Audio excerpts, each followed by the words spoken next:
Hello Bharat के वीरों, कैसे हैं आप लोग। तो आज हम लोग करने वाले हैं एनसीईआरटी क्लास 12 का फिजिक्स चैप्टर नंबर 3।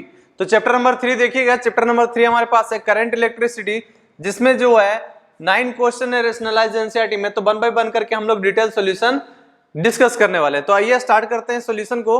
तो क्वेश्चन नंबर 1 देखिएगा 3.1 क्या कह रहा है। The storage battery of a car has an EMF of 12 volt if the internal resistance of the battery is 0.4 ohm.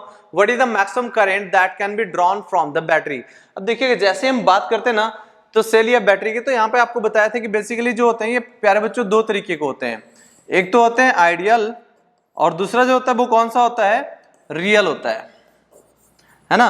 Ideal का मतलब क्या होता है, उसको सिंपल हम इस तरीके से रिप्रेजेंट करते हैं, लेकिन रियल का मतलब क्या होता है, इस तरीके से रिप्रेजेंटेशन होता है। रेजिस्टेंस या तो ऐसे लगा सकते हैं या फिर रेजिस्टेंस को ऐसे लगा सकते हैं, दोनों करेक्ट है।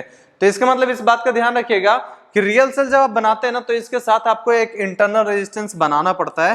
तो यही जो होता है रियल सेल होता है, और उसी का ये बात कर रहा है कि आपको बात जो है प्यारे बच्चों यहाँ पे इंटरनल रेजिस्टेंस। तो internal resistance I hope so आपको क्लियर हो गया होगा कि इंटरनल रेजिस्टेंस आपके पास क्या होने वाला है, राइट। तो चलिए अब लोग हम लोग क्वेश्चन का सोल्यूशन कर लेते हैं। क्वेश्चन देखिएगा क्या कह रहा है आपसे कि 0. कितने का है, 0.4 ओम का, राइट। तो यहाँ पे हमने एक एक्सटर्नल रेजिस्टेंस कनेक्ट कर दी, सॉरी इंटरनल रेजिस्टेंस कनेक्ट कर दिया बैटरी का 0.4 ओम का, और आपका जो पोटेंशियल अप्लाइड है दैट विल बी 12 वोल्ट। तो 12 वोल्ट ये आ गया 0.4 ओम। अब यहाँ पे करंट सप्लाई जो दे रहे हैं, तो करंट सप्लाई कितना होगा according to Ohm's law. Ohm's law I equals to कितना होता है प्यारे बच्चों, V बाई R। तो V की वैल्यू कितना है 12 divided by 0.4, that will be nothing but what, it's 0.4। तो ये कितना आ गया 30 एम्पियर। तो करंट जो सप्लाई होने वाला है, तो मैक्सिमम करंट कितना देने वाला है ये 30 एम्पियर का, क्योंकि इसके पास सिर्फ और सिर्फ कौन सा है, इंटरनल रेजिस्टेंस है। तो इंटरनल रेजिस्टेंस कोई भी रियल सेल का किस तरीके से बनाते हैं, होप सो आपको समझ आया होगा। तो इसका करेक्ट आंसर आ जाएगा that will B 30 ampere maximum current by using Ohm's law. तो चलिए हम लोग करते हैं क्वेश्चन नंबर 2 की तरफ। क्वेश्चन नंबर 3.2 क्या कर रहा है, a battery of EMF 10 volt and internal resistance, again देखिएगा इंटरनल रेजिस्टेंस आ चुका, अगेन रियल सेल की बात कर रहा है, is connected to a resistor if the current in the circuit is 0.5 ohm. What is the resistance of the resistor, right? What is the terminal voltage of the battery when the circuit is closed? When the circuit is closed, that means क्या है, देखिएगा यहाँ पे क्या है प्यारे बच्चों, एक रेजिस्टर कनेक्ट किया है, और ये यहाँ पे जो है हमारे पास भाई सेल और बैटरी लेने वाले हैं, जिसका कितना है internal resistance, that will be 3 ओम। यहाँ पे ये जो करंट सप्लाई दे रहा है कितने वोल्ट का है, 0.5 एम्पियर का आपको करंट दे रहा है, 0.5 एम्पियर का करंट दे रहा है। और जो बैटरी है कितने वोल्ट का है प्यारे बच्चों, यहाँ पे voltage terminal, what is the terminal voltage, यहाँ पे मतलब टर्मिनल का मतलब इसके क्रॉस आपसे वोल्टेज पूछ रहा है। और जो EMF है that will B EMF is nothing but what, it's 10 volt. तो जाई की वैल्यू आपको गिवन है 10 वोल्ट। अब यहाँ पे देखो सिंपल है, अगेन ओम्स लॉ लगाएंगे तो दोनों जो रेजिस्टेंस है, देखो यहां से रेजिस्टेंस ऐसे चलेंगे तो पूरे सर्किट में, तो देखेंगे किस तरीके से सॉल्व करते हैं वो मैं आपको सिखाता हूं। तो हमने क्या किया है, करंट का एक डायरेक्शन एज्यूम किया, करंट का डायरेक्शन हमने ऐसे एज्यूम किया। अब कुछ भी मान सकते हो, इसके उल्टे डायरेक्शन में मान सकते हो, लेकिन इस बात का ध्यान रखिएगा अगर करंट इस रजिस्टर में इस तरीके से फ्लो कर रहा है, इधर से इधर करंट जा रहा है, तो current is always flow from higher potential to lower potential. That means में ये पॉजिटिव होने वाला है और ये नेगेटिव होने वाला है, क्योंकि current is always flow from higher potential to lower potential. तो ये इस तरीके से रखेगा, हायर का मतलब पॉजिटिव और लोअर का मतलब नेगेटिव। अब देखिए करंट मैंने इधर से सप्लाई दिया तो ये क्या हो जाएगा पॉजिटिव, और ये क्या हो जाएगा नेगेटिव। ये देखिए करंट इधर से इधर आएगा क्योंकि सर्किट क्लोज होने वाला है। ऐसा नहीं है कि half circuit clockwise half circuit anti clockwise, ये करिएगा तो गलत हो जाएगा, कंप्लीट आपको वैसे ही घुमाना होगा। तो यहाँ पे अगेन क्या हो जाएगा पॉजिटिव और ये नेगेटिव, पूरा चक्कर लगना है भाई, पूरा मतलब घूम जाना है एक चक्कर ऐसे, मतलब ऐसा नहीं कि आधा रोटेशन क्लॉक आधा एंटी क्लॉक, पूरा सर्किट में कंप्लीट घूमना है। ये हो गया। अगेन देखिए इधर से इधर आ रहे हैं, current flow from higher potential to lower potential. अब जो बैटरी है या फिर EMF या सेल कोई भी ले सकते हैं आप, तो ये जो बड़ा वाला पोलरिटी है ना, पॉजिटिव डंडा, इसको ऐसे समझते हैं बड़े लोग हैं भाई, तो इसको क्या बोलेंगे पॉजिटिव, छोटे मतलब नेगेटिव। दैट मींस क्या हुआ बच्चों, पॉजिटिव मतलब कि जो बिगर पोलरिटी मतलब पॉजिटिव वाला डंडा, मतलब बड़ा वाला इलेक्ट्रोड जो होता है उसको पॉजिटिव बोलते हैं और छोटे वाले को नेगेटिव बोलते हैं। तो ये क्या हो जाएगा negative and this is positive. अब जो है ना यहाँ पे लेट अस अज्यूम, एक पॉइंट मार्क कर देता हूँ, आपको फर्स्ट सर्किट है इसलिए समझाने के लिए इतना कर रहा हूँ detail, ABC and D, right. अब यहाँ पे आपको जिधर से चलना उधर से चलना स्टार्ट कर दीजिए, जहां से भी आपका दिल करे। चलिए मैं स्टार्ट कर रहा हूँ यहाँ पे फिलहाल A से। तो ए से चलना शुरू कीजिए, ए से जाइए बी, बी से जाइए सी, सी से जाइए डी, और डी से अगेन आपको कहां पहुंचना है, ए तक पहुंचना, जहां से स्टार्ट कीजिएगा वहीं पे पहुंचना है, क्योंकि एक क्लोज सर्किट में कंप्लीट आप घूमेंगे तो नेट वोल्टेज कितना होता है, 0 according to Kirchhoff second law. अब चलिए हम लोग ए से चलते हैं, चले पॉजिटिव से निगेटिव गया तो प्लस से माइनस हो गया, आपके पास पैसा था और पैसा माइनस हो गया, मतलब क्या हुआ, पैसा घट गया, मतलब क्या है, पोटेंशियल घटा, मतलब क्या लिखूंगा, ए से चलना शुरू किया तो वी ए, अब क्या हो गया, प्लस माइनस गया तो माइनस आई आर। सिमिलरली यहाँ पे गया प्यारे बच्चों, कुछ नहीं मिला, यहाँ पे गया पॉजिटिव से निगेटिव, यहाँ पे रेजिस्टेंस में कहां से जा रहे हैं, पॉजिटिव से निगेटिव की तरफ जा रहे हैं घूमकर, तो कितना हो जाएगा, minus again I into R. और यहाँ पे देखिए ये जो है, ये सेल में जैसे एंट्री कर रहे हैं तो निगेटिव से पॉजिटिव गया तो क्या हो गया, बढ़ा, दैट मीन्स प्लस जाए, फिर चले फिर कहां पे पहुंच गए, ए पे पहुंच गए, तो वी ए ने वी ए को चेप दिया, तो देखेंगे क्या कितना आने वाला है, यहाँ पे माइनस कॉमन ले लीजिए आई, तो कितना आने वाला है, आर प्लस जाई इज इक्वल्स टू 0, राइट। तो आई होप सो ये वाला पार्ट समझ आया होगा। तो चलिए हम लोग सॉल्व करते हैं आगे और देखते हैं कि कितना आ जाएगा वैल्यू। तो यहाँ पे सिंपल है, इसको राइट साइड भेजिएगा तो माइनस जाई, माइनस कट हो जाएगा, that implies I is equals to कितना आने वाला है, जाई upon R plus R, right. That implies current value कितना गिवन है, 0.5 ampere, this will be 10 volt, this is R plus internal resistance is 3। तो यहाँ पे देखिए आप सॉल्व करके इसको क्या आ जाएगा, this implies R plus 3 is equals to कितना आने वाला है, 10 अपॉन 0.5।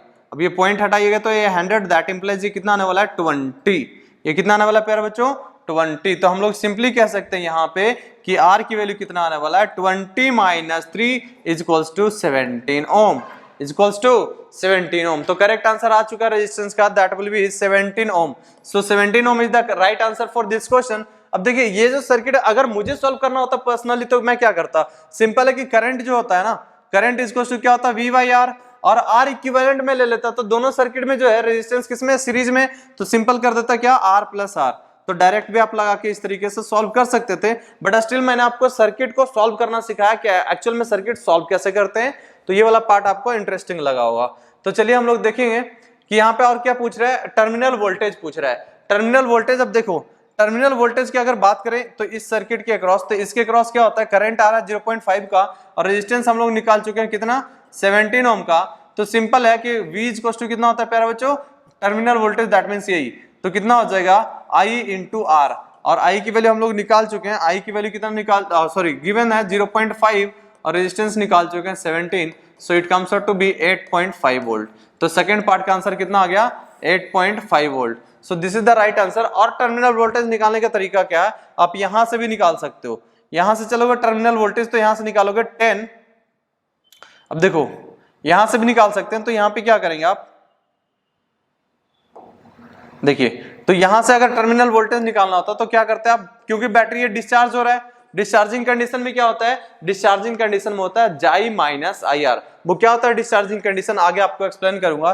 तो 10 माइनस 0.5 इंटू क्या कर देते हैं आप 3, दैट मीन्स 10 माइनस कितना होने वाला था 1.5, दैट इंप्लाइज 8.5 वोल्ट। तो दोनों साइड से निकाल सकते हैं। टर्मिनल वोल्टेज का मतलब होता है कि जो आपने एक्सटर्नल रेजिस्टेंस कनेक्ट किया है उसके क्रॉस पोटेंशियल ड्रॉप कितना हुआ, that will B is called terminal voltage, right. तो चलिए हम लोग चलते हैं नेक्स्ट क्वेश्चन नंबर 3 की तरफ। क्वेश्चन नंबर 3 क्या कह रहा है प्यारे बच्चों, at room temperature 27 degree Celsius resistance of the heating element is 100 ohm, right? What is the temperature of the element if the resistance is found to be 117 ohm, given that the temperature coefficient of the material is 1.7 into 10⁻⁻⁴ per degree Celsius। अब देखो यहाँ पे simple है कि आप resistance dependent का formula लगाने वाले हैं, R2 is to R1 into 1 plus alpha delta T. अब यहाँ पे अगर मैं बात करूं कि अल्फा क्या होता है, तो this alpha is called temperature coefficient, जो कि यहाँ पे गिवन है आपको, temperature coefficient of the material, right. अब ये जो वैल्यू होता है ना, this will be positive for the conductor, this will be positive for the conductor, and alpha value is negative for the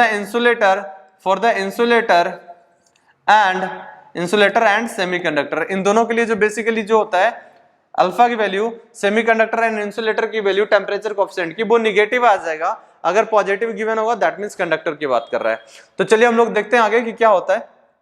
R2 की वैल्यू कितना गिवन है प्यारे बच्चों 117 ओम इज इक्वल्स टू ये कितना गिवन है 100 ओम, तो देखिए हमने 100 रख दिया और ये 1 plus alpha into delta T, right. अब यहाँ पे डिवाइड कर लो तो कितना आ जाएगा, डिवाइड करेंगे 100 से तो 117 divided by 100, right, is equals to 1 plus alpha delta T, 1 plus alpha delta T, तो ये कितना आ जाएगा 1.17 और इसको 1 को इधर ले आइए तो -1 is equals to alpha delta T, that implies यहाँ पे कितना आ जाएगा alpha into delta T is equals to 1.17 minus 1, that implies कितना होने वाला है 0.17, राइट, 0.17। अब यहाँ पे देखो प्यारे बच्चों हम लोग क्या करने वाले हैं, delta T is equals to 0.17 divide by क्या आने वाला है अल्फा, तो ये कितना आ जाएगा 0.17 डिवाइडेड बाई अल्फा की वैल्यू कितना गिवन था 1.7 into 10 raised to the power -4। एक बार हम लोग कंफर्म कर लेते हैं, तो हाँ अल्फा की वैल्यू देखिए कितना गिवन है 1.70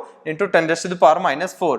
तो देखो अब यहाँ पे सब्स्टिट्यूट कीजिए और आंसर बताइए मेरे को क्या आ रहा है, तो देखिए यहाँ पे क्या आ जाएगा 1.7, अगर इसको बनाना है तो नीचे एक और आ जाएगा जीरो, तो कितना आ जाएगा देखिएगा ये आने वाला आपका सिंपल 1.7 डिवाइडेड बाई 1.7 और ये कितना आने वाला है प्यारे बच्चों 10 रेज़्ड टू द पावर कितना हो जाएगा माइनस, यहाँ पे ये जीरो आ गया दैट मीन्स -3, दैट मीन्स ये कितना आने वाला ऊपर जाकर 1000, दैट मीन्स आपका आ गया कितना डेल्टा टी की value 1000 degree Celsius, right, delta T की वैल्यू आ चुका है हमारे पास 1000 डिग्री सेल्सियस। अब यहाँ पे देखो यहाँ पे T2 माइनस डेल्टा टी का मतलब क्या है, डेल्टा टी का मतलब है चेंज इन टेम्परेचर, तो चेंज इन टेम्परेचर का मतलब क्या होने वाला है T2 minus T1 is equals to 1000, T2 minus T1 is equals to 1000, तो T2 वैल्यू कितना आ जाएगा 1000 प्लस T1 और T1 कितना गिवन था room temperature 27 degree Celsius, that means 1027 degree Celsius is the right answer for this question. तो I hope so enjoy किए होंगे, ये बहुत ज्यादा टफ नहीं था, सिंपल था, आपने टेम्परेचर डिपेंडेंस का फॉर्मूला लगाना था R2 is equals to R1 into 1 plus alpha delta T, that's it. बाकी तो कैलकुलेशन है यार, तो कैलकुलेशन वाला पार्ट आप कर सकते हैं। चलिए हम लोग मूव करते हैं नेक्स्ट क्वेश्चन की तरफ। नेक्स्ट क्वेश्चन कह रहा है a negligible small current is passed through a wire of length 15 metre. ध्यान दीजिएगा मैं पहले भी सिखा चुका हूं इलेक्ट्रोस्टैटिक वाला पार्ट में कि जो गिवन डाटा होता है उसको जरूर लिखा कीजिए। तो गिवन आपके पास क्या है प्यारे बच्चों, जो आपको गिवन है वायर का जो लेंथ है that will be 15 metre, right. अब आपको क्या कह रहा है यूनिफॉर्म क्रॉस सेक्शनल एरिया आपको क्या गिवन है, एरिया इज इक्वल टू आपको गिवन है 6 into 10 raised to the power -7 metre square and it's resistance is measured to be 5 ohm. Resistance आपको गिवन है कितना भैया 5 ओम गिवन है। व्हाट इज द रेजिस्टिविटी, अब देखो रेजिस्टिविटी मतलब क्या है यार, कि मतलब यही बोल रहा हूं ना कि अगर आप डाटा लिखेंगे ना तो आपको एक्चुअल स्ट्राइक करेगा माइंड में कि कौन सा फॉर्मूला मुझे लगाना चाहिए। तो देखो अगर मैं बात करूं आर की वैल्यू, तो आर की वैल्यू कितना होता है rho into L by A, right. Simple resistance का फॉर्मूला 10th क्लास से आप पढ़ते आ रहे हैं। तो रेजिस्टिविटी कितना होने वाला है, resistivity is equals to rho into A divided by L, right. अब यहाँ पे देखो रेजिस्टिविटी आपको material sorry this is R, तो R into A divided by L, resistance जो गिवन है दैट विल बी 5। यहाँ पे एरिया ऑफ क्रॉस सेक्शन की बात करते हैं तो area 6 into 10 raised to the power -7। अगर हम बात करें लेंथ का तो लेंथ मीटर में गिवन है, चेंज करने की आपको जरूरत नहीं है। तो कितना हो गया आपका 15, तो this and this will get cancel out, तो ये कितना आ गया 3 और ये कितना आ गया 2। तो रेजिस्टिविटी ऑफ द मटेरियल कितना आने वाला है 2 into 10 raised to the power -7 ohm, और इसका एरिया का मीटर स्क्वायर और इसका मीटर तो कितना आने वाला है ओम मीटर। तो रेजिस्टिविटी ऑफ द मटेरियल आपका सिंपल आ चुका है कितना 2 into 10 raised to the power -7 ohm metre. तो ये सिंपल था कि जो डाटा गिवन था फॉर्मूला लगाया आपने और आपके पास आंसर आ चुका है। तो आई होप सो ये वाला पार्ट क्लियर होगा।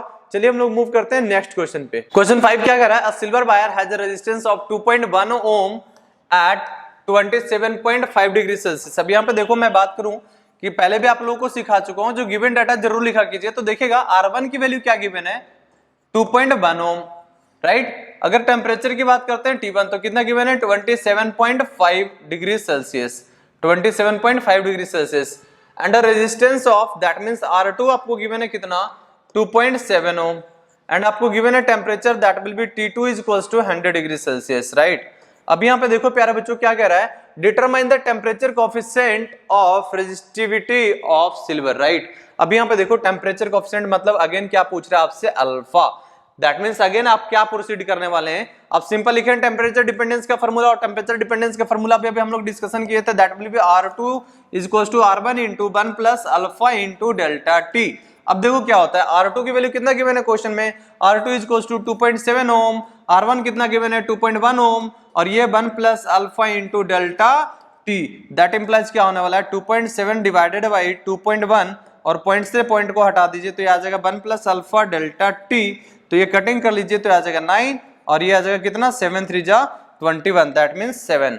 तो कितना आने वाला है सिंपल आप देखेंगे तो 9/7 और ये +1 को लेफ्ट साइड ले आइए तो -1 is equals to alpha into delta T.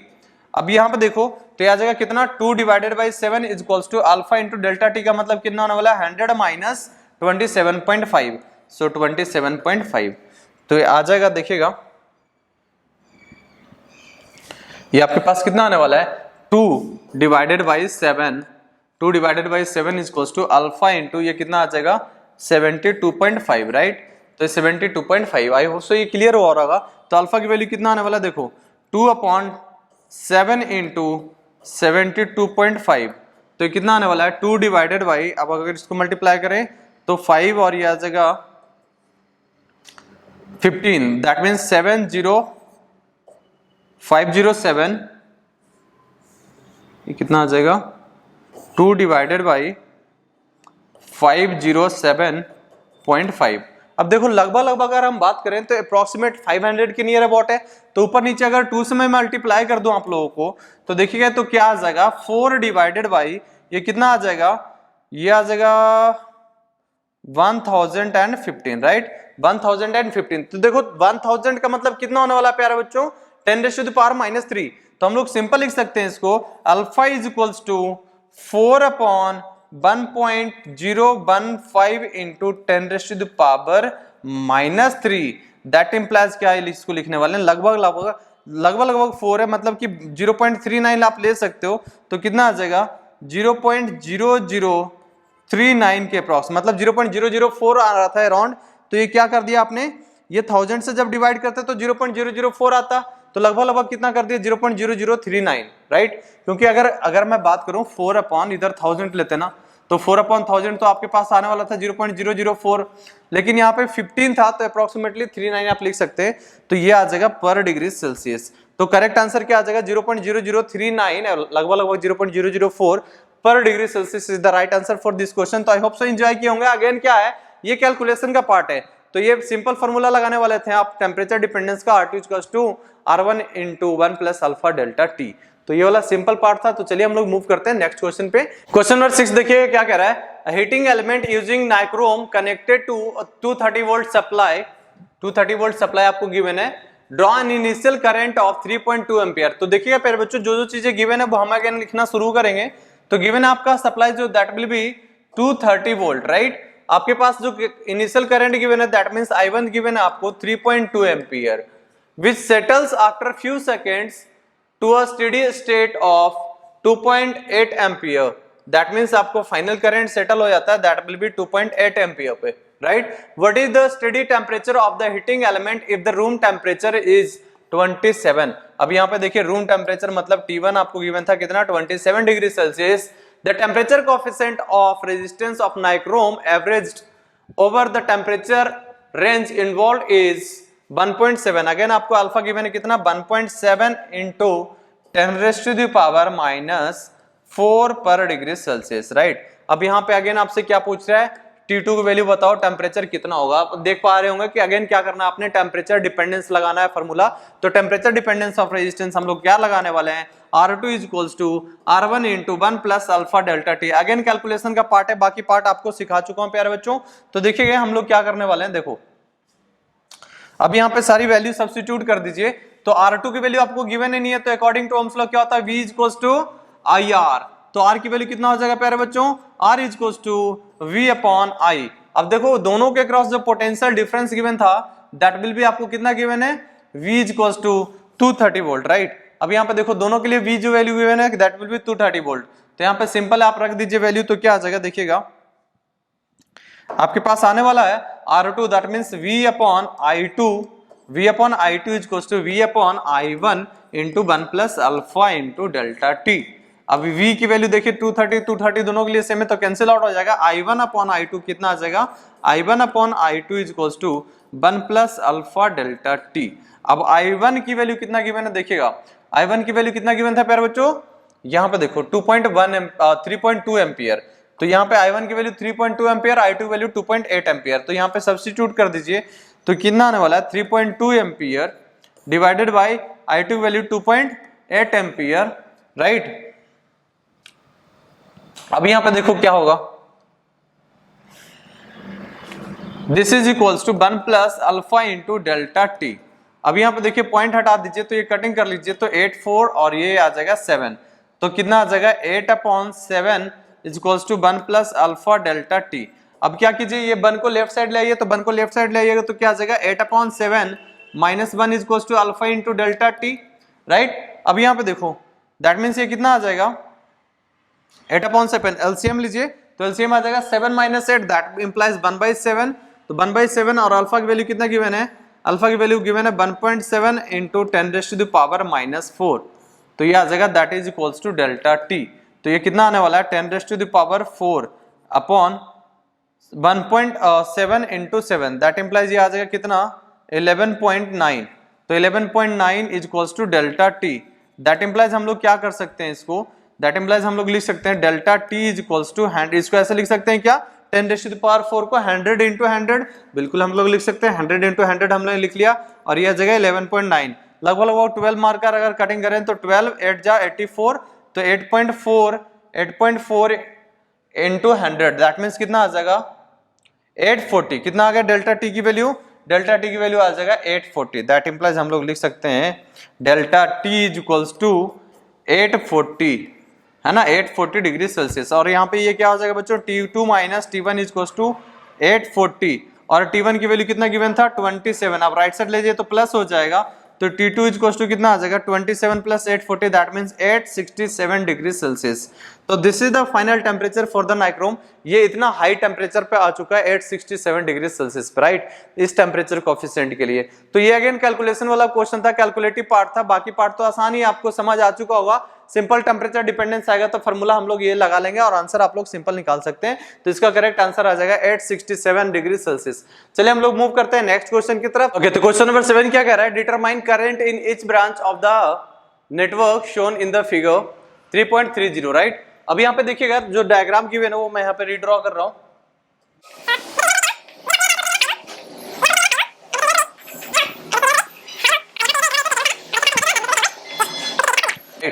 अब यहाँ पे देखिएगा ये पॉइंट नेमिंग भी किया हुआ है, A, this is B, this is C and this is D, right. अब यहाँ पे डायरेक्शन ऑफ करंट भी आपको दिया हुआ है, इसमें ऐसे जा रहा है, इसमें ऐसे जा रहा है, इसमें ऐसे जा रहा है, इसमें ऐसे है और इसमें ऐसे है, और इसमें करंट ऑब्वियसली ऐसे आएगा और ऐसे जाएगा। अब देखिए प्यारे बच्चों ये जो क्वेश्चन है ना बहुत इंपॉर्टेंट है, इसमें आप सीखेंगे कि एक्चुअल में कोई भी लूप है तो उसमें केवीएल कैसे लगाते हैं और केवीएल से इक्वेशन को कैसे सॉल्व करते हैं। तो ये कॉम्प्लेक्स सर्किट का प्रॉब्लम है, आप देखेंगे अगर मल्टीप्लाई करके इधर 10 ओम है और इधर 10 ओम है तो अपोजिट रेजिस्टेंसेस का प्रोडक्ट सेम होना चाहिए, तो 10 इंटू 10 इज इक्वल्स टू क्या होना चाहिए 5 इंटू 5, तो 5 इंटू 5, तो देखेंगे आप ध्यान से कि 100 is not equal to 25, that means ये जो है बैलेंस व्हीटस्टोन ब्रिज नहीं है, दैट मीन्स बीच वाले रेजिस्टेंस को हम कैंसिल नहीं कर सकते हैं, तो ये मेथड हमारा गलत हो जाएगा, that means this is called complex circuit. और कॉम्प्लेक्स सर्किट का प्रॉब्लम कैसे सॉल्व करते हैं वो आपको सिखाने वाले हैं। तो चलिए स्टार्ट करते हैं। सबसे पहले मान लेते हैं यहां से जो करंट ये सोर्स ने सप्लाई दिया बेटा जी, वो दिया कितना I। अब ये I दिया तो इसमें मान लीजिए करंट कितना जा रहा है I1, इसमें करंट कितना जा रहा है I2। अब ये देखिए करंट यहां से I1 आया तो यहां से मान लीजिए ये इसमें करंट गया I3, तो मुझे बताइए इसमें करंट कितना जाएगा। तो सोर्स ने करंट I भेजा, यहां पे हमने डिवाइड कर दिया, ऐसे समझो कि पानी आया एक पाइप से और यहाँ पे 2 पाइप कनेक्टेड था तो दोनों पाइप में पानी भेज दिए, यहाँ पे कोई अनदर पाइप है तो इसमें मान लीजिए पानी कितना गया I3, ठीक है, और यहाँ पे पानी आया कितना था I1, चला कितना गया I3, तो इसमें कितना जाएगा बचा हुआ I1 माइनस I3। अब यहाँ पे देखो यहाँ से कितना आ रहा है I2, यहाँ से कितना आ रहा है I3, तो इसमें कितना जाएगा I2 plus I3, right. Similarly आप देखेंगे तो यहाँ से करंट जो जाएगा वो कितना जाएगा I, यहां से करंट कितना जाएगा I। अब देखो ध्यान से कि अगर मैं आपसे पूछूंगा कि यहाँ पे by KCL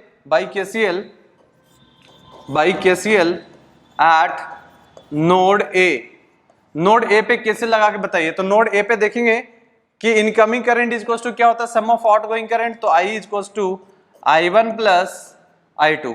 I is equals to I1 plus I2. So this is the expression number 1. समझा? अब यहाँ पे क्या है,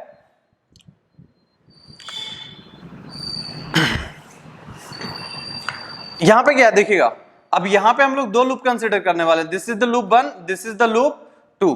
अब लूप 1 लूप 2 में जो है एक्चुअल में कैसे लगाते हैं वो आप सीखिएगा ध्यान से.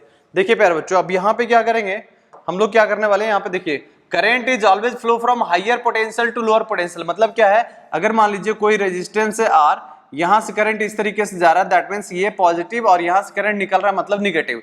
Current is flow from higher potential to lower potential. तो रेजिस्टेंस में हमेशा ऐसे पॉजिटिव नेगेटिव का साइन लगाइएगा. तो ये क्या हो जाएगा, पॉजिटिव नेगेटिव. ये इधर से आ रहा है तो पॉजिटिव नेगेटिव, ये इधर से आ रहा है तो पॉजिटिव नेगेटिव, ये इधर से आ रहा है तो पॉजिटिव ये नेगेटिव, ये पॉजिटिव और ये नेगेटिव, और ये इधर से इधर जा रहा है मतलब ये पॉजिटिव और ये नेगेटिव. राइट, ये डायरेक्शन आपको दिए हुए था. अगर नहीं भी दिया रहता तो अपने आप से सेलेक्ट कर सकते थे, पहले भी ये सिखा चुका हूं. राइट, अब देखिए यहाँ पे हम लोग स्टार्ट करते हैं लूप 1 लूप 2 में लिखना केवीएल. तो देखिएगा बाई केवीएल लगाते हैं in loop 1, in loop 1. Loop 1 का मतलब क्या है, हम लोग चलने वाले हैं A to B, B to चलने वाले हैं D, और D टू अगेन कहां जाने वाले हैं बच्चों, B A. अब यहाँ पे देखिए A से B चलिए, तो A से B जा रहे हैं तो देखिए क्या हो रहा है, प्लस से जा रहे हैं माइनस. तो प्लस से जा रहे हैं माइनस, तो मतलब पोटेंशियल इधर से इधर जाएंगे तो क्या होगा, घटेगा.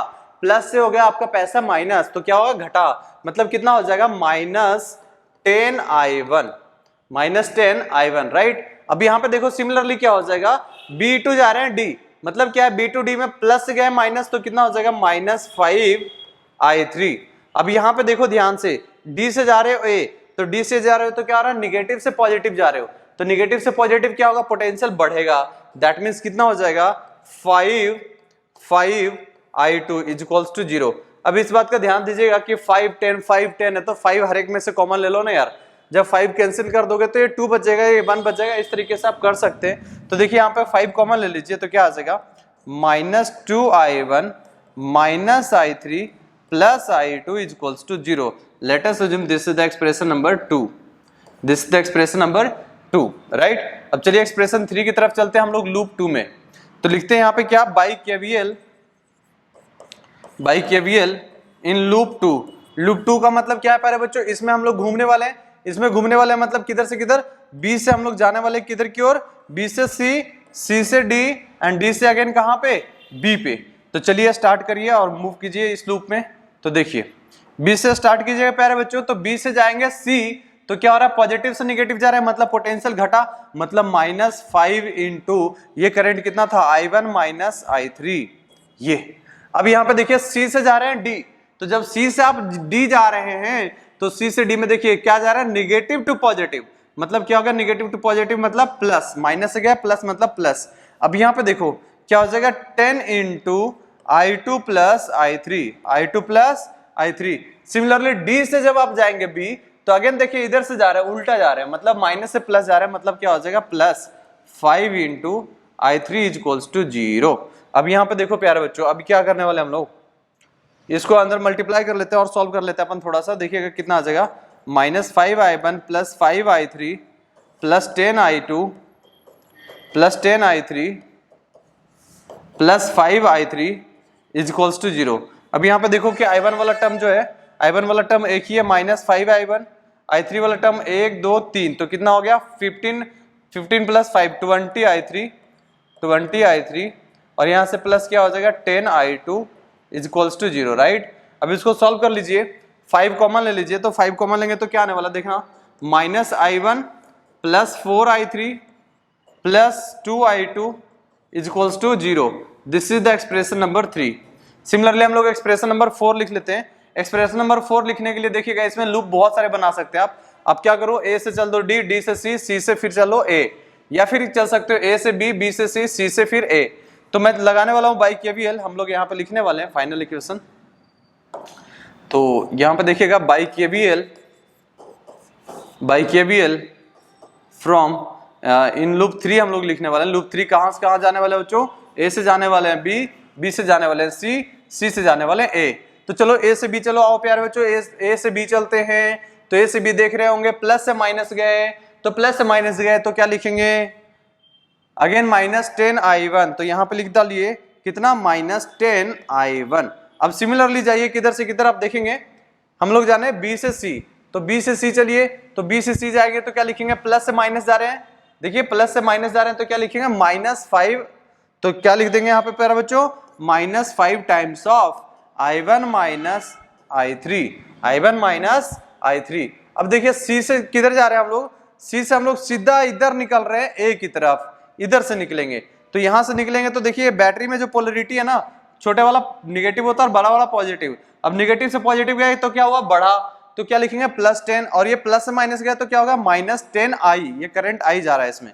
तो चलिए हम लोग लिख डालते हैं, तो इसमें क्या लिखेंगे प्यारे बच्चों, यहाँ पे जा रहे थे तो माइनस से प्लस, तो +10 volt -10i is equals to 0।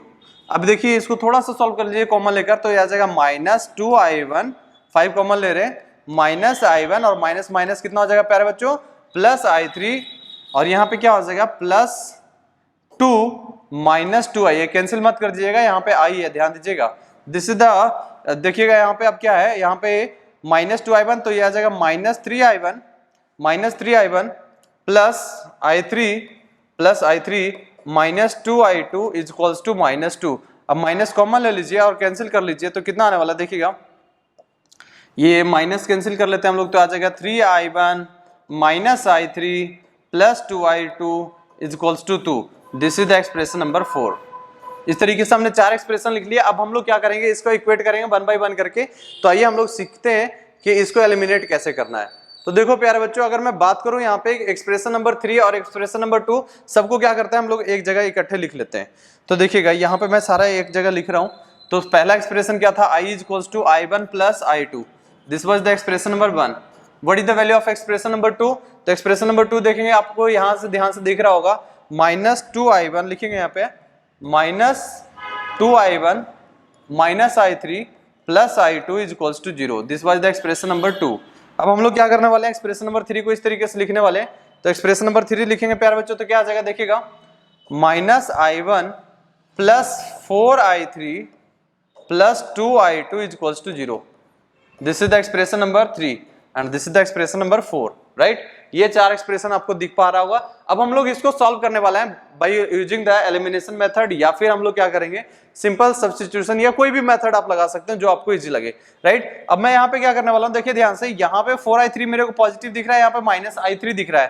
तो एक काम करते हैं, हम इसमें 4 से मल्टीप्लाई कर लेते हैं। तो देखिएगा क्या बन जाएगा, ये यहाँ पे लिखने वाला हूं मैं, देखिएगा।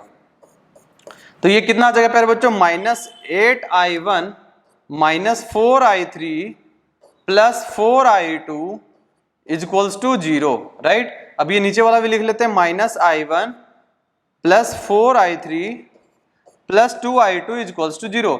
अब इन दोनों को हम लोग क्या करते हैं, सिंपल ऐड कर लेते हैं। जब ऐड करेंगे तो ये कितना आ जाएगा, -9i1, और ये कितना होने वाला है प्यारे बच्चों, कैंसिल आउट होने वाला है। तो 4 + 2 कितना होने वाला है, 6i2 is equals to 0। That implies, यहां से देखेंगे 9i1 is equals to 6i2, right. तो ये 2 3 जा और ये 3 3 जा। दैट इंप्लाइज यहाँ पे हम लोग सिंपल कह सकते हैं कि यहाँ से जो i2 की वैल्यू आने वाला है, i2 वैल्यू कितना आने वाला है, i2 is equals to 3/2 times of i1। i2 is equals to 3/2 times of i1। अब देखिए इक्वेशन नंबर 1 में रख दीजिए इस वैल्यू को। तो i2 की वैल्यू जब यहाँ रखेंगे तो 3/2 और +2, तो कितना आ जाएगा, i is equals to 5/2 into i1। ये तो i की वैल्यू आ गया कितना, 5/2 टाइम्स यहाँ पे रख दिया हमने i2 की वैल्यू। तो i2 की वैल्यू 3/2, i1 रख दिया, तो 3 + 2 एलसीएम लेकर 5 हो गया। तो ये वैल्यू आ गया। अब इसको क्या कीजिए, किसी एक इक्वेशन में सब्स्टिट्यूट कर दीजिए। तो लेट अस अज्यूम 2 में डाल देते हैं या 3 में, किसी में भी एक डाल में डाल लो। तो यहाँ पे क्या करते हैं हम लोग, यहाँ पे simple -i1 plus 4 times of i3। अब i3 की वैल्यू मुझे चाहिए, तो i3 हम लोग निकालना है, प्लस i2, मतलब कि 2 टाइम्स ऑफ i2। अब i2 की वैल्यू देखेंगे ध्यान से बच्चों, तो i2 की वैल्यू क्या है in terms of i1, 3/2 times of i1, 3/2 times of i1, this is equals to 0। तो यहां से देखोगे तो 2 ने 2 को चेप दिया, तो ये कितना आने वाला है, 3, और यहाँ पे 3 और यहाँ पे -1, तो कितना हो गया 2 टाइम्स। तो 4i3 is equals to -2i1। अब ये देखिए कैंसिल आउट हो गया, तो i3 की वैल्यू कितना आ गया प्यारे बच्चों, -i1/2, -i1/2। ये तो आपके पास ये आ चुका है i1, i2 एंड i3। ये इस तरीके से I1 के फॉर्म में हमने सारा निकाल लिया। अब क्या करेंगे, इस वैल्यू को उस इक्वेशन में रखेंगे जिसमें एक कांस्टेंट वैल्यू हो। तो कांस्टेंट वैल्यू किस इक्वेशन में था, देखिएगा ध्यान से, इक्वेशन नंबर 4 को। तो इक्वेशन नंबर 4 को आप देख पा रहे होंगे, इसमें ध्यान दीजिएगा। तो इसमें हम लोग रखने वाले वैल्यू को, तो देखेंगे यहाँ पे क्या है 3I1, यहाँ पे क्या है मेरे बच्चों माइनस I3। तो माइनस क्या करने वाले हैं, I3 की वैल्यू हम लोग लिखने वाले हैं। I3 की वैल्यू कितना था, माइनस I1/2। तो माइनस I1/2 हमने सब्स्टिट्यूट कर दिया यहाँ पे। अब यहाँ पे देखो प्लस क्या है, plus 2 times of I2। I2 का मतलब क्या है 3/2 times of I1 is equals to simple हमारे पास 2, राइट। अब यहाँ पे देखो प्यारे बच्चों, अब आइए हम लोग सॉल्व करके इसको देखते हैं कि आंसर हमारे पास क्या आने वाला है। तो कितना आ जाएगा, ये 3 और ये यहाँ पे आ जाएगा 3I1 प्लस I1/2 प्लस, अब यहाँ पे 2 कैंसिल आउट हो गया, प्लस कितना आने वाला है 6I1 is equals to 2, right. अब यहाँ पे देखो प्यारे बच्चों क्या आ जाएगा, यहाँ पे सिंपल है, आप 6 प्लस 3 कितना आ जाएगा 9I1 plus I1 divided by 2 is equals to 2। अब एलसीएम ले लीजिए तो कितना आ जाएगा 17I1 divided by 2 is equals to 2। That implies I1 की वैल्यू कितना आ गया, this is again 4/17 ampere, 4/17 ampere. तो इतना स्ट्रगल करने के बाद और आपका आंसर आ चुका है 4/17 एम्पियर। तो पूरा जो ये खेल है ना कैलकुलेशन का, आप केवीएल लगाना सीख गए हैं, केसीएल लगाना सीख गए हैं, तो आपके पास सिंपल है कि कैलकुलेशन आप कितना फास्ट वे में कर सकते हैं और एक एक्यूरेसी के साथ, वो आपका जो होता है ना टाइम मैनेजमेंट आपको सिखाएगा। तो इस चीज का ध्यान रखिएगा। तो सिंपल है कि इक्वेशन अब मैंने इक्वेट किया, दो इक्वेशन सेकंड एंड थर्ड को हमारे पास वैल्यू आ गया सबका, है ना। अब यहाँ पे देखिए I1 की वैल्यू आ चुका है, तो I1 की वैल्यू मैं सब्स्टिट्यूट करने वाला हूँ सभी 1 बाय 1 करके। तो यहाँ पे देखिए इसमें सब्स्टिट्यूट करेंगे तो कितना आ जाएगा 3/2 टाइम्स ऑफ 4/17, राइट। तो ये कैंसिल आउट हो जाएगा, ये कितना आ जाएगा 6/17 एम्पियर, राइट। ये I2 की वैल्यू आ चुका है। सिमिलरली I3 की वैल्यू हम लोग निकालने वाले हैं। तो I3 की वैल्यू कितना है प्यारे बच्चों, माइनस I1 डिवाइडेड बाई 2, और I1 की वैल्यू कितना है, तो माइनस आ जाएगा 4/17 इंटू 2। दैट इंप्लाइज ये कितना आ जाएगा -2/17 एम्पियर। तो ये आ गया कितना हमारे I3 की वैल्यू। सिमिलरली I1 की भी वैल्यू निकाल लेते हैं। तो I1 की वैल्यू कितना था प्यारे बच्चों, देखना ध्यान से। जो हमारे पास I की जो वैल्यू था, I की वैल्यू कितना था हमारे पास, I is equal to 5/2 times of I1।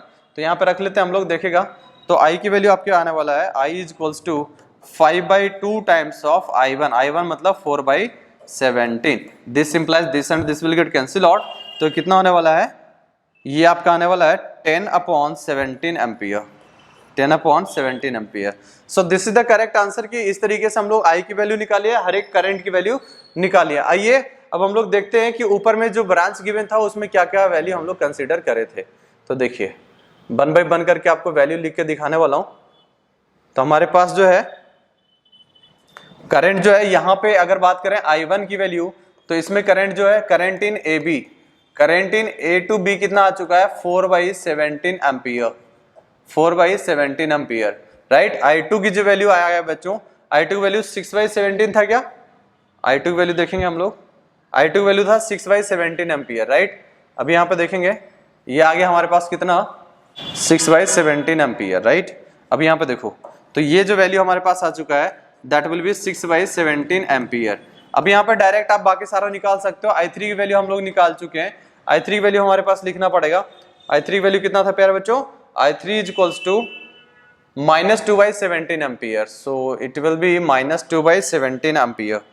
तो ये आ जाएगा हमारे पास -2/17 एम्पियर, राइट। फ्रॉम ये किधर से किधर लिख रहे हैं हम लोग, B टू D लिख रहे हैं, current in B to D। अब इसकी बात करते हैं तो I1 माइनस I3। अब इसमें करंट BC में कितना जा रहा है, तो I1 की वैल्यू कितना था प्यारे बच्चों 4/17। अब इसकी बात करते हैं I3 माइनस, तो माइनस माइनस हो जाएगा प्लस 2/17, दैट मीन्स ये आ जाएगा 6/17 एम्पियर। किसमें, B टू C में। अब यहाँ पे बात करते हैं सिमिलरली D टू C में करंट बात करते हैं, करंट इन DC। तो D टू C में बात करते हैं तो कितना आने वाला I2 प्लस I3। तो I2 कितना आने वाला 6/17 और ये -2, तो मतलब कितना होने वाला है 4/17 एम्पियर।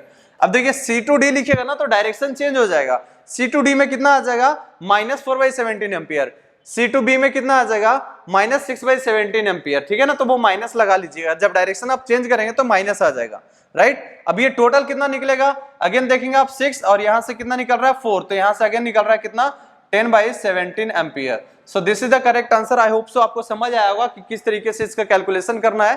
तो I1, I2, I3 and I की वैल्यू टोटल लिख पाए आप, और जिस भी ब्रांच में आपको करंट चाहिए था इस तरीके से आप लिख सकते हैं। सो ये बहुत ही अच्छा क्वेश्चन था, जिसको एक बोला जाता है कॉम्प्लेक्स सर्किट। और कॉम्प्लेक्स सर्किट का जब क्वेश्चन आता है ना, तो आपको अटेंटिव हो जाना चाहिए कि केवीएल लगाना है और किस तरीके से आपको क्वेश्चन सॉल्व करना है। हालांकि इस क्वेश्चन का जो सॉल्यूशन है, यहाँ पे अगर रेजिस्टेंस ना लगाएं या रेजिस्टेंस लगाएं, तो यहाँ पे एक केसीएल से भी method X and Y assume करके करा जाता है। तो जो जेई की क्लास लेकर आऊंगा उसमें मैं सिखाऊंगा एक्स और वाई एज्यूम करके आप किस तरीके से इसको केसीएल लगाकर भी सॉल्व कर सकते हैं by using the potential at this point, है ना।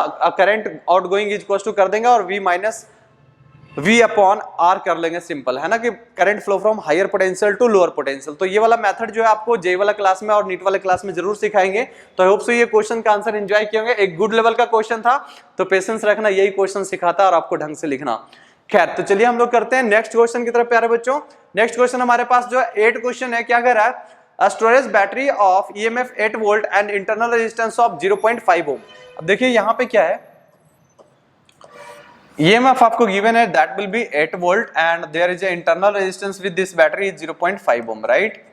ये गिवन है आपको। Is being charged by a 120 volt DC supply using a series resistor of 15.5 ohm. अब इसको क्या कर रहे हैं ना, चार्ज कर रहे हैं। ये चार्ज कर रहे हैं मतलब ऑब्वियसली पॉजिटिव पोलैरिटी जो होगा सीरीज बैटरी का वो इस तरीके से होगा। प्यारे बच्चों ध्यान दीजिएगा, यहां से करंट निकलेगा और ये क्या होगा, चार्ज होगा, क्योंकि चार्जिंग का मतलब क्या है, पॉजिटिव टर्मिनल से करंट एंटर करना। अगर मान लीजिए ऐसा है, ध्यान दीजिएगा, ये करंट यहां से एंटर कर रहा है और ये इंटरनल रेजिस्टेंस है, ये करंट एंटर कर रहा है, this is the point A, this is the point B. तो यहाँ पे किस तरीके से लिखेंगे, पॉजिटिव या negative current flow from higher to lower potential. तो ऐसे चलना शुरू कीजिए, तो VA पॉजिटिव से नेगेटिव गया तो पोटेंशियल घटा, और ये पॉजिटिव से नेगेटिव गया तो पोटेंशियल घटा। तो IR से घटता है किसमें, रेजिस्टेंस के अंदर, इज इक्वल्स टू VV। तो यहां से देखिए B को इधर ले आइए, तो VA minus VV is equals to कितना आ जाएगा, जाई प्लस IR, जाई प्लस IR। अब देखो एक्चुअल में क्या था, जितना आपके पास पैसा है ना, वो एक्चुअल में क्या हुआ, एडिशनल अमाउंट आपके पास आ गया, एडिशनल अमाउंट आपके पास आ गया, मतलब किसी ने आपको दिया, किसने दिया, रजिस्टर ने। तो ईएमएफ की वैल्यू क्या किया, बढ़ा दिया, बिकॉज ये बैटरी क्या हो रहा था, चार्ज हो रहा था, और ये कैंसर सेल जो हो रहा है चार्ज आ रहा है। डिस्चार्जिंग की कंडीशन में बताता हूं, डिस्चार्जिंग का मतलब क्या होता है, देखिएगा। डिस्चार्जिंग का मतलब ये होता है कि पॉजिटिव, जैसे आप मान लीजिए मोबाइल फोन आपका, तो मोबाइल फोन आप यूज कर रहे हैं तो क्या हो रहा है, चार्ज हो रहा है कि डिस्चार्ज हो रहा है, ऑब्वियसली डिस्चार्ज हो रहा है। आप जब चार्जिंग प्लग लगाएंगे तो वो चार्ज होगा, तो मतलब पॉजिटिव से करंट लेगा। और जब आप नॉर्मली यूज कर रहे हैं मोबाइल फोन वीडियो लेक्चर देखने के लिए या किसी भी चीज के लिए, तो एक्चुअली में पॉजिटिव से एनर्जी वो दे रहा है। तो पॉजिटिव से एनर्जी दे रहा है मतलब क्या हो रहा है, डिस्चार्ज हो रहा है, और फोन धीरे धीरे आपका डिस्चार्ज हो जाता है। तो ये जो होगा, ये रेजिस्टेंस अगेन R, ये मान लीजिए पॉइंट A, अगेन ये पॉइंट मान लेता हूं प्यारे बच्चों B। Current flow from higher to lower, तो अब ये पॉजिटिव और ये निगेटिव होगा, इसमें तो वही रहेगा पॉजिटिव निगेटिव पोलैरिटी के अकॉर्डिंग। अब चलिए यहां से चलना शुरू करते हैं, तो VA अब पॉजिटिव से निगेटिव गया है तो क्या होगा, ईएमएफ घटेगा, निगेटिव से पॉजिटिव गया तो पोटेंशियल क्या होगा, बढ़ेगा, इज इक्वल्स टू VV। अब यहाँ पे देखो यार, सिंपल है, B को इधर ले आओ लेफ्ट साइड, तो क्या होने वाला, देख VA minus VB is equals to, ये उधर जाएगा तो माइनस था तो पॉजिटिव हो जाएगा, जो पॉजिटिव था वो निगेटिव।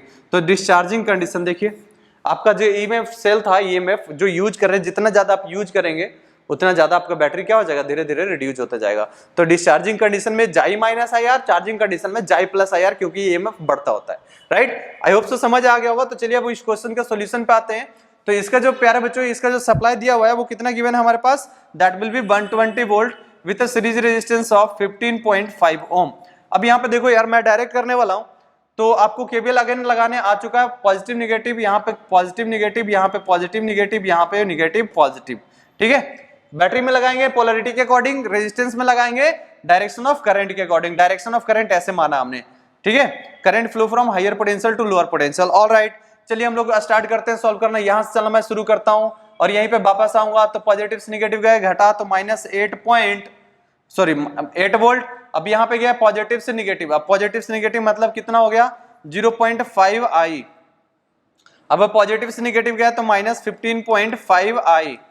अब यहाँ पे देखिए निगेटिव से पॉजिटिव गया मतलब प्लस 120 इज इक्वल्स टू 0। अब 120 माइनस 8 कितना हो जाएगा, 112। ये 15 और प्लस 0.5 कितना होगा, 16 I। अब यहाँ पे I की वैल्यू कितना हो जाएगा, simple 112 divide by 16, that means ये कितना आ जाएगा 7। तो ये कितना आ गया 7 एम्पियर, राइट। तो करंट का जो आंसर आ चुका दैट विल बी 7 एम्पियर। तो यहाँ पे current flowing in the circuit is nothing but what, it will be 7 ampere is the right answer for this question. अब आगे क्या पूछ रहा है प्यारे बच्चों, देखिएगा, what is the purpose having a series resistor in the charging circuit, है ना। What is the purpose having a series resistance, terminal voltage of the during, terminal voltage पूछा आपसे। टर्मिनल वोल्टेज देखिए, तो टर्मिनल वोल्टेज क्या करेंगे यहाँ पे, जाई प्लस आई आर, तो कितना हो जाएगा देखिएगा, टर्मिनल वोल्टेज मतलब वही होगा 2 पॉइंट का पोटेंशियल, तो टर्मिनल वोल्टेज मतलब वी ए बी की बात कर रहा है, दैट मींस जाई प्लस आई आर हो जाएगा। तो जाई की वैल्यू कितना था प्यारे बच्चों, जाई की वैल्यू था 8 और प्लस ये कितना हो जाएगा, करंट की वैल्यू निकाल रहे हैं, तो करंट की वैल्यू हम लोग निकाल चुके हैं 7.5, 7 इंटू 0.5, तो ये कितना आ जाएगा 8 प्लस 3.5 दैट मीन्स 11.5 वोल्ट। तो इसका करेक्ट आंसर टर्मिनल वोल्टेज का कितना आ जाएगा 8.5 वोल्ट। एंड यहां से आपसे पर्पस पूछ रहा है कि हम लोग सीरीज रेजिस्टेंस क्यों लगाएंगे।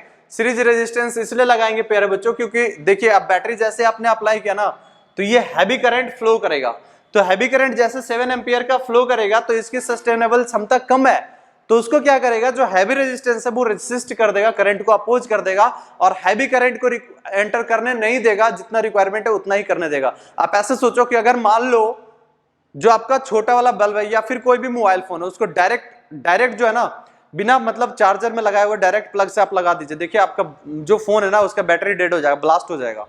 मतलब क्या है, जितना उसका करंट सस्टेनेबिलिटी है उतना ही एम्पियर का करंट सप्लाई किया जाता है, यही चार्जर में रेजिस्टर्स लगा दिया जाता है और वो रेजिस्टर्स क्या करता है, जो ज्यादा अमाउंट ऑफ करंट आता है उसको रेसिस्ट करके अपोज कर देता है, बाकी जितना रिक्वायरमेंट है उतना सप्लाई कर देता है। क्लियर है क्या, दैट मीन्स ये है कि ज्यादा अमाउंट ऑफ करंट को रोकने के लिए जो यूज करते हैं, इसलिए हम लोग क्या करते हैं सीरीज रेजिस्टर लगाते हैं। दैट इज वाई क्या होता है, हमारा जो भी अप्लायंसेज है, जो भी हमारा सर्किट चलता है वो क्या करता है, एक इक्विवेलेंट करंट से चलता है। दैट मीन्स क्या है कि जो एक्स्ट्रा अमाउंट ऑफ करंट है उसको रेसिस्ट कर देता है, कौन, जो एक्स्ट्रा रेजिस्टेंस हम लोग सीरीज में लगाते हैं। That is the purpose to use the series resistance to oppose the extra amount of current और you can say huge amount of current. I think clear हो गया आपको कि इसमें एक्चुअल में पर्पस इसका क्या है, राइट। चलिए हम लोग चलते हैं, मूव करते हैं नेक्स्ट क्वेश्चन पे। नेक्स्ट क्वेश्चन देखिए क्या कह रहा है, क्वेश्चन नंबर 9 क्या कह रहा है, the number density of free electrons in a copper conductor estimated in example 3.1 is 8.5 into 10⁻28 per meter cube. How long does an electron take to drift from one end of a wire 3 meter long to its other end? The area of cross section of the wire is 2 into 10⁻6 meter square and it is carrying a current of 3 ampere. अब सबसे पहले जैसे आप लोगों को सिखाया था प्यारे बच्चों वही प्रोसेस आपने अप्लाई करना है। सबसे पहले क्या करना है कि गिवन क्या क्या है, तो देखो सबसे पहले जो गिवन है वो क्या क्या गिवन है, तो गिवन आपके पास है नंबर डेंसिटी 8.5 इंटू 10⁻28 पर मीटर क्यूब, राइट। अब यहाँ पे देखो लेंथ गिवन है, length of the conductor that will be 3 metre. Area given है प्यारा बच्चों 6 इंटू 10⁻6 मीटर स्क्वायर। करंट आपको गिवन है, करंट विल बी 3 एम्पियर। अब सिंपल है कि देखिए यहाँ पे करंट गिवन है और ड्रिफ्टिंग गिवन है, मतलब करंट एंड ड्रिफ्ट स्पीड का हम लोग रिलेशन लगाने वाले हैं। That means I is equal to हम लोग लगाने वाले हैं NEA/VD। तो इसको याद कैसे रखना है, नावेद। क्या याद रखना बच्चों, Naved. Relation between current and drift speed Naved होता है NAVDE, राइट। अब यहाँ पे देखो करंट कितना गिवन है, this is 3 ampere, this is 8.5 into 10⁻28। Electron की चार्ज आप लोग जानते हैं 1.6 इंटू 10⁻⁻19 कूलम होता है। एरिया गिवन है 2 इंटू 10⁻⁻6, तो ये आ जाएगा कितना 2 इंटू 10⁻⁻6। अब यहाँ पे बात करते हैं ड्रिफ्ट स्पीड। तो स्पीड क्या होता है, लेंथ पर यूनिट टाइम, तो यहाँ पे लेंथ अपॉन टाइम हो जाएगा। और लेंथ की वैल्यू कितना गिवन है प्यारे बच्चों, यहाँ पे देखेंगे तो लेंथ की वैल्यू आपको गिवन है 3, तो 3 अपॉन टाइम हम लोग लिख देंगे। अब यहाँ पे ध्यान से देखिए 3 ने 3 को कट कर दिया, तो यहाँ पे क्या आ जाएगा देखिएगा 8.5 into 2, this is the nothing but what, it's 17 into 1.6 into 10⁻, यहाँ पे कितना आने वाला है 25, तो 25 तो ये आ गया 3, तो कितना आ जाएगा T is equals to this, है ना। अब यहाँ पे देखो कितना आ जाएगा ये 17 इंटू 1.6, दिस विल बी 270, 27.2 तो 27.2 इंटू 10⁻³ दैट मीन्स कितना आ गया 272,000 सेकेंड्स, इतना सेकेंड्स आ जाएगा। अगर इसको आपको आर में आंसर निकालना है तो क्या करेंगे आप, सिंपल आर्स में निकालना है तो t is equal to simple आप कर देंगे 272,000 divided by 3600 divided by 3600, this and this will get cancel out, तो ये अप्रोक्सीमेटली कितना आ जाएगा प्यारे बच्चों